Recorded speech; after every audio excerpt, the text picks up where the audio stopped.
Welcome to the Saturday Night Live Afterparty. This week, we'll be discussing Season 46, Episode 8 of SNL with host Timothée Chalamet and musical guest Bruce Springsteen and the E Street Band. I'm Catherine Coleman, and I am joined this week by John Murray, as well as New York-based sketch comedy writer Jason Wildhagen. You can connect with Jason on Instagram at Wildhagen Karate, and you can find us at snlpodcast.com. Enjoy these selected highlights from this week's discussion, and if you'd like to watch our full-length, ad-free sketch-by-sketch review, you can find it exclusively on Patreon and Subscribestar/SNL Podcast. It's our supporters who make this show possible, and we are so thankful to everyone who's already come on board. All right, here we go.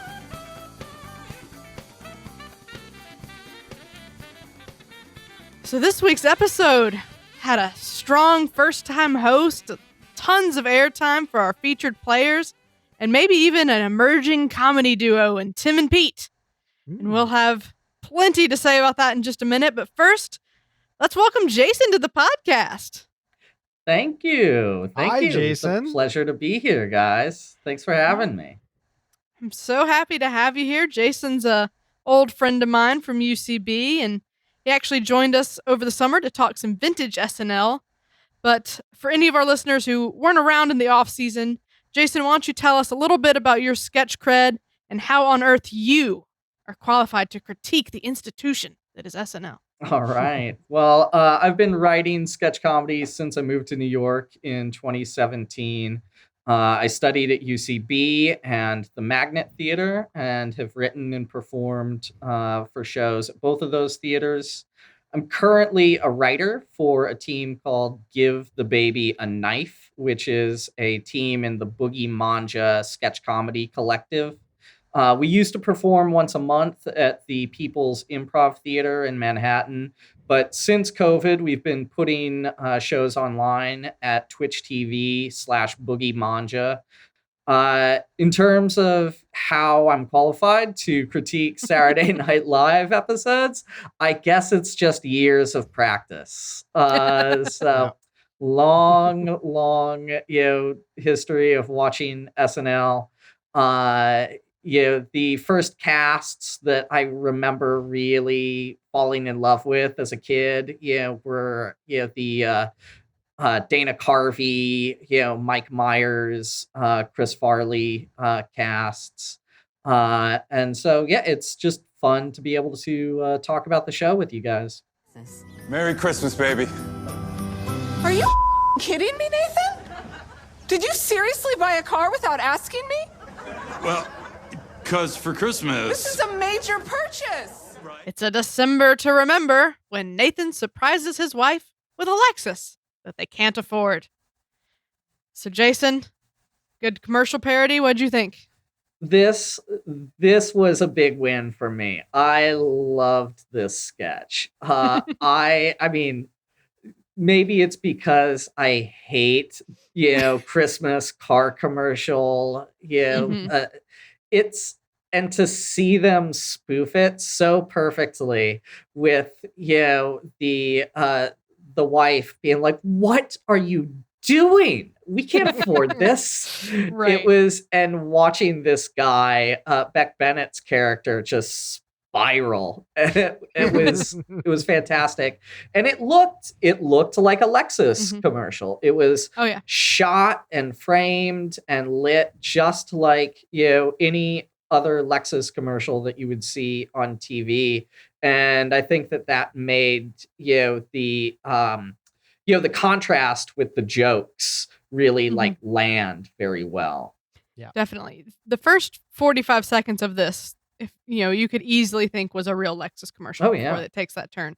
And that's just the amazing production department at SNL. They always nail their commercial parodies, and it's just very impressive. And that always enhances their commercial parodies so much. And I thought this was one of the stronger ones. And what's really interesting is that it's not necessarily the most unique joke. I think it's something that's a pretty common thing that I think people have observed about those commercials is a car's a big purchase that you should not surprise someone with. Mhm. Right. Definitely not the first time I've heard that, but they executed that observation into a sketch so well that it still worked. And they found really fun places to go with it with, kind of now the wife's kind of doing some shady stuff, and then having the neighbor comes in. It turns out he loaned him the money. They found really good places to go, so it didn't just rely on that one thing that a lot of us have maybe heard before. And I think that is what helped the sketch along, and then add in that amazing production, and it's a huge win. Yeah, shout out to Paul Briganti. He directed Mhm. this, so if you guys liked what he was laying down, he was the guy. But also written by Streeter Seidel and Beck Bennett, and Fran Gillespie was in the mix on that one. So Feels very streetery. yeah, we get a lot of these twist on something wholesome kind of sketches from Streeter. Beck Bennett is at his best when he is knee deep in a midlife crisis. Mhm. This feels like a sister sketch to the Boop It sketch from a season or Mhm. two back. Do you guys remember that, where the dad's watching the kids have like some sort of after school Boop It session, and you're quickly realizing that the dad is like, he's divorced, he's depressed, he's unemployed, he's just a schlub with nothing going for him. And you see his world start to unravel. And then Heidi Gardner as the I'm just not having any more of your crap mom, Yep. bursts in to take the kids. This felt like it was in the same universe as that. And I just really love it. I love it when you take something like caustic and try and mash it into something that's like wholesome holiday fare. Mhm. That always works for me. And I think Streeter Seidel is really the king of that. I just really think that they took everything that these characters could bring to it, and they all just found wonderful things to add to this horrible situation. And I lapped it all up. I thought this was really, really fun. Yeah, I think that the moment where this sketch really won me over, because Catherine, you're right. Like, it's not an original, joke to be like, people can't just afford to Right. give, their spouses cars on Christmas. Like, when it like really got good for me was the moment where you find out that this guy lost his job and he says, well, coronavirus really, it's been hard on everyone. And then you find out he lost it the year before. Right. Right. Like, okay, Mhm. that's perfect. And then Right. you really start to see it spiral for him. Right. Yeah, that's kind of the first turn that they added something on to the Mhm. original joke, and you're like, okay, yeah, this is going places. All right. Well, so far I think we're all feeling pretty hot on this episode, so let's keep going. The Dionne Warwick welcomes several young celebrities on her show, even though she has no idea who they are. So, Jason, how'd you feel about the Dionne Warwick talk show? I really liked the Dionne Warwick talk show. I don't know that I have ever actually seen someone do a Dionne Warwick impression, but I was like, oh yeah, that's Dionne Warwick, and really nailed kind of the tone. Yeah, I don't know if you guys follow Dionne Warwick on Twitter these days, but really kind of caught that earnest, semi-clueless, older lady, on Twitter tone. Right.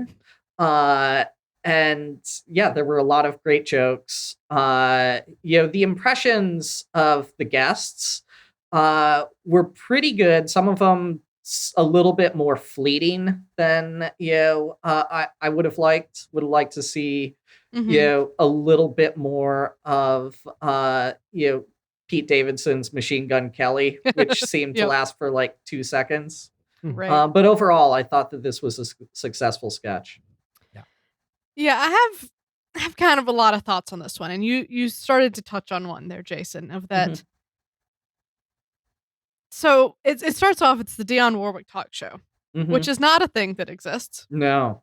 Uh, Not like but the at Drew first- Barrymore talk show, which actually Right. At does first, exist. I'm like, oh, I missed this, so this might go over my head a little bit. But then it turns out that it's not a parody of the Dionne Warwick show because it doesn't exist. It's actually going to be an impression wheel sketch, and I like impression wheel sketches, but this is sort of an interesting way to do it, right? Because it's kind of taking you in a lot of different directions. You're like, okay, it's a talk show parody. Okay, now it's all impressions, and so I sort of got a little lost in that. And like you, I'm sort of thinking some of these are just a little too fleeting. There's more room to go with this, and there's room to have Timothée Chalamet as Harry Styles and Chloe Fineman as Timothée Chalamet on screen together, and that can be really funny. Right. And so I was left a little wanting of them to lean into one or the other here. So more Dionne Warwick or more impression wheel. So it kind of had a lot of working against it, but at the same time, it's all really funny stuff. So like, I'm not even really feeling like it's middle of the road. Yeah. It's sort of like it's sailing pretty high despite these things, where I feel like if they had made stronger choices, it could have gone even higher and been even better than it was. Okay. See, I didn't peg it as an impression wheel sketch. I pegged it as you can't teach an old dog new tricks, so more of a fish out of water type of situation. Okay, that's fair. I see Ego, this is a vehicle for her Dionne Warwick. And I think the impetus was just more along the lines of Dionne Warwick's trying her best to get on board with Twitter, but she just isn't getting it. And I think that's a great enough starting point to build this sketch. And I think what they came up with was good. And if you aren't looking for it to be an impression wheel, then having Pete Davidson sort of walk on and walk off as quickly as he came, it doesn't feel like a liability. It just feels like we're trying to stay out of the way of Dionne, because all the good lines are Dionne's. All the gags rest in Ego on this. So I was happy to throw back to Ego, let her do something else that just proves how just ineffectual she is as a Twitterati. So I thought that if you frame it in those terms, that it worked really, really well. And I think that Ego just knocked it out of the park with her impression, with her singing, and just really staying in control of that character throughout, and just making me believe it. And I thought that this was a heck of a lot of fun. Ego was so good in it. Yeah. And I never would have guessed that in 2020, Dionne Warwick would be a hysterical SNL character. But yeah, she was so funny as Dionne Warwick. And I really liked the beat where they were going over to the kitchen for the cooking segment, and she just keeps singing and grabs a bite and walks off. Because she only knows how to do one thing. She's a diva. She only knows how to break into song. Yeah. So you put her in any situation, she's just going to fall back into the things that she's confident in doing. And I think that makes the sketch even funnier, that you get this context about where she's at in her career and just how she can adapt.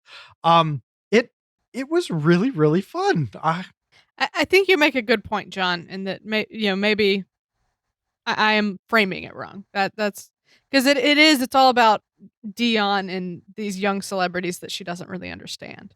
Yeah. And I think maybe on a different episode, that wouldn't have occurred to me. But the fact that I went into this wanting to see what Chloe and Timothy were going to do is what made me sort of feel that way of like, no, but I want more of the impressions, They definitely blurred the lines, because you do get some really fun impressions that we could spin off a whole nother sketch into. So you're not wrong. If that's what you were gravitating towards, you'd be like, more, please. Right.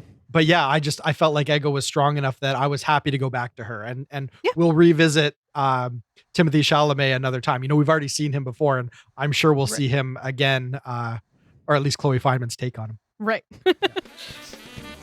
If you want to see our full sketch by sketch review, search for SNL Afterparty on Patreon or subscribestar.com.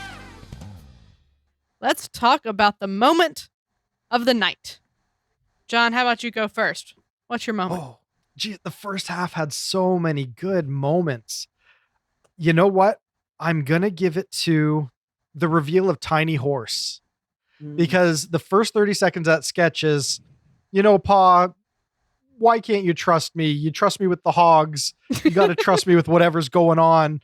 And like, it very much is something in the vein of of some sort of like rural drama, and you're not sure where it's going. And it's not until Mhm. you get the big doughy eyes of this hastily made low frame rate claymation thing that you instantly fall in love with, that you're like, what the hell am I looking at? And it was that moment, that first time when we see Tiny Horse, that I'm like, okay, I'm so confused, but I'm so in love. And I got to give it to that. Very good. I'm going to give my moment to Questlove slapping Timothée Chalamet with a comb. Sure. Golden. Loved it. Yeah. Jason, how about you? All right, so we won't be repeating each other. I'm going to go with the joke in the December to Remember car commercial, where we learned that Beck Bennett's character has been out of work since March of 2019. Yes. Yep. Yeah. It's a good fun. moment in that turn that we mentioned. You instantly know everything you need to know about that character. Mhm. He's just a loser. And at this Yeah. point, everyone's just going to heap coals on him for a minute and a half. Very good. Let's talk about our best sketch. John, how about you? The first half of this show had a lot of contenders. Mm-hmm. I thought Rona Family Christmas was clever wordplay. I thought December to Remember was just a stunningly well realized pre-tape that captured the feel of a car commercial and Mhm. married it with such wonderfully caustic family dynamics. And then you have Tiny Horse, which I'm still scratching my head at why I love it so much. And it's just that it appeals to something, it scratches an itch that you never expect SNL is going to scratch. Yeah. And so I'm giving it best sketch because in a way, I want to feel like I'm encouraging the show to do more of this stuff. It Mhm. doesn't have to make sense. It doesn't have to fit the mold. Just, sometimes just take a leap of faith that something that seems funny in your head is going to come out funny on the screen. And Right. even if it breaks all the rules, just let it exist. And they took those chances with Julio. It seems like they're taking them with Steven Castillo. And I just want to see more of it. And Dan Bueller too. And I really want to encourage more of this stuff. Yeah, it's something that would feel a little bit more at home on I Think You Should Leave, right? Sure. Yeah. There's definitely an absurdist quality to it. Yeah. Mhm. Mm-hmm. So my best sketch is going to go to the Rona Family Christmas.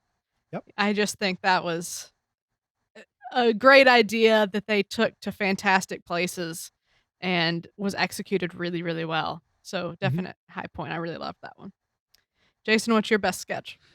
This was tough for me because, I think that December to Remember is such a well executed sketch, both technically and in its beat progression.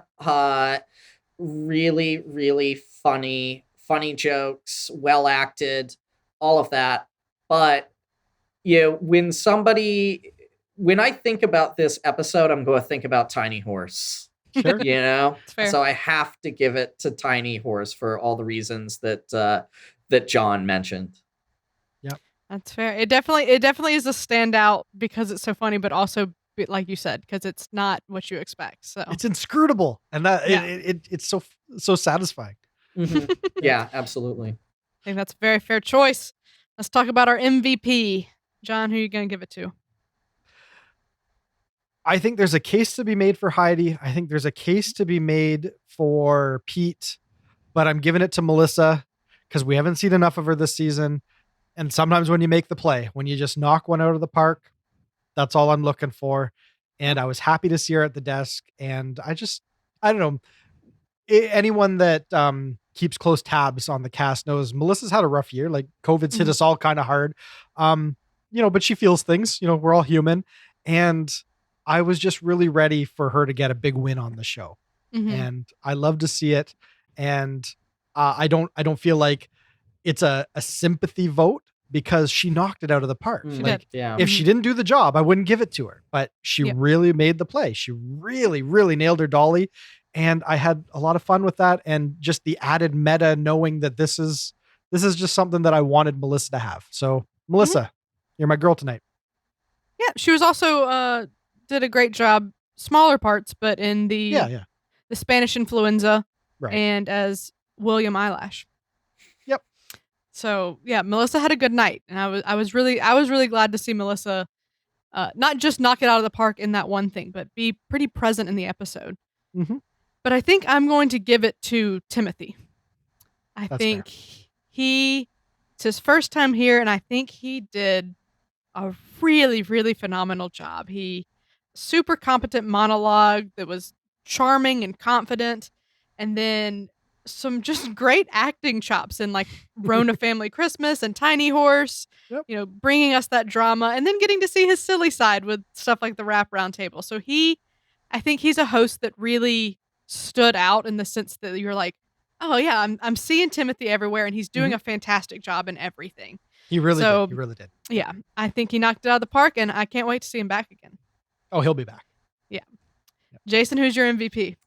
So I thought about Heidi and Melissa as well, but I am going to give my MVP to Ego for a really great Dionne Warwick. Sure. And being just super funny in that sketch. And if she were 10% less funny in it, I'm not sure how well that sketch would have worked.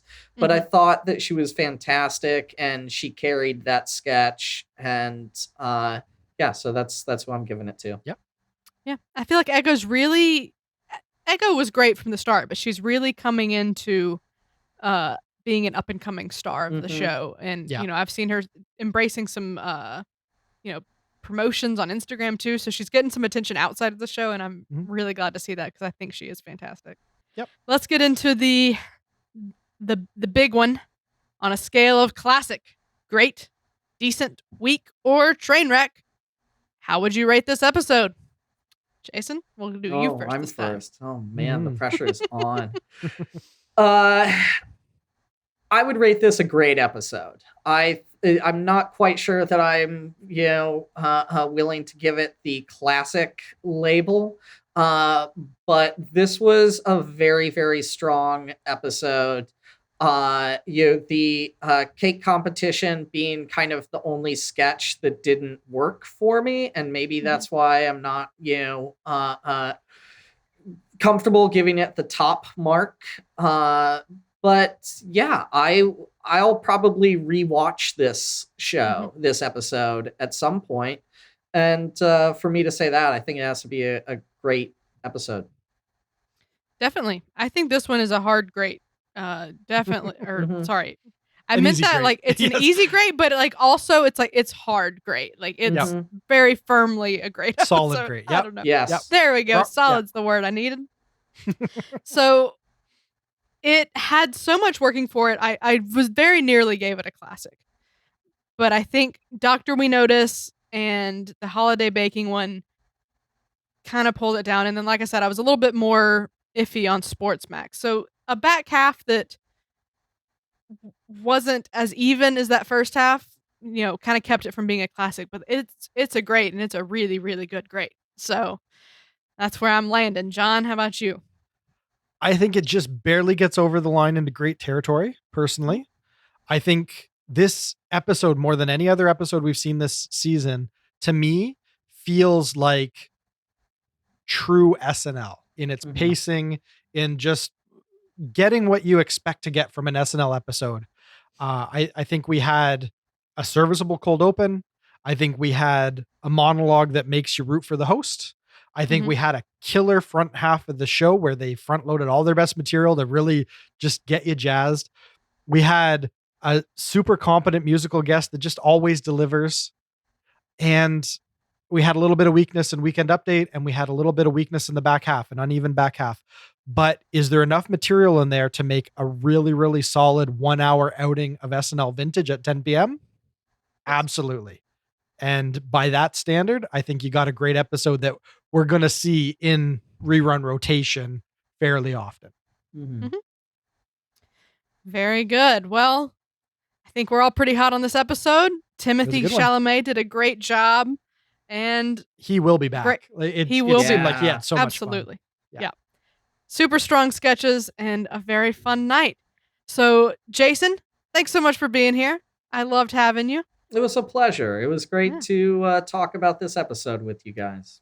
Yeah, and once again, Jason's sketch team on Boogie Manja is called Give the Baby a Knife, and you can catch them on twitch.tv/Boogie Manja.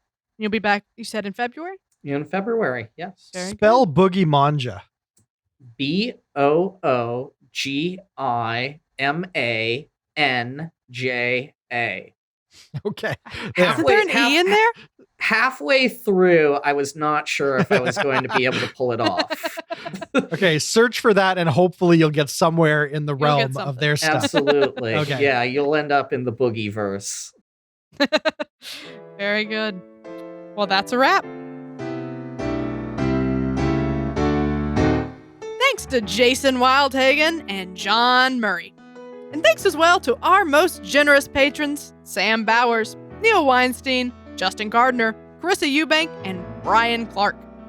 If you're enjoying our show, please subscribe on YouTube or wherever better podcasts can be found. Your subscription helps us grow, and your support is greatly appreciated.